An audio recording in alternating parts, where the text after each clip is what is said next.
Polemik hukum yang menjerat mantan Jaksa Agung Muda Tindak Pidana Khusus, Jampitsus, Febri Adriansyah, kini merembet ke ranah politik. Partai Gerindra meminta kuasa hukum Febri, Hotman Paris Hutapea, tidak mengaitkan Presiden Prabowo Subianto dalam perkara yang sedang diproses aparat penegak hukum. Politisi Gerindra, Sugiat Santoso yang juga Wakil Ketua Komisi 13 DPR RI menegaskan bahwa Presiden Prabowo memiliki komitmen untuk tidak mengintervensi proses hukum. Karena itu, ia menyayangkan munculnya pernyataan Hotman Paris yang menghubungkan penanganan perkara kliennya dengan kepala negara. Hal itu disampaikan Sugiat dalam program Sapa Indonesia Malam yang tayang di kanal YouTube Kompas TV. Senin, 20 Juli 2026. Menurutnya, pembelaan hukum seharusnya difokuskan pada substansi perkara, bukan membangun narasi yang menyeret nama presiden. Ia mengimbau masyarakat agar tidak terpengaruh oleh narasi yang menghubungkan kasus Febri Adriansyah dengan Presiden Prabowo.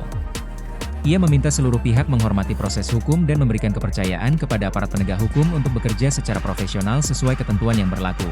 Respons juga datang dari Menteri Sekretaris Negara Prasetyo Hadi. Ia menegaskan bahwa persoalan hukum yang dihadapi Febri merupakan ranah penegakan hukum dan tidak semestinya dikaitkan dengan Presiden Prabowo.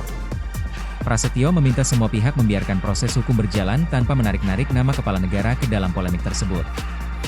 Pernyataan tersebut muncul setelah Hotman Paris, yang kini menjadi kuasa hukum Febri Adriansyah, menyampaikan pandangan mengenai proses hukum yang menjerat kliennya. Dalam sejumlah kesempatan, Hotman menilai terdapat kejanggalan dalam penanganan perkara dan sempat menyinggung peran presiden dalam konteks pemberantasan korupsi. Pernyataan itulah yang kemudian memicu respons dari Gerindra dan pemerintah. Kasus yang menjerat Febri Adriansyah sendiri menjadi perhatian publik karena berkaitan dengan dugaan tindak pidana korupsi dan tindak pidana pencucian uang. Proses penyidikan masih terus berjalan, sementara tim kuasa hukum berupaya membangun pembelaan melalui jalur hukum yang tersedia.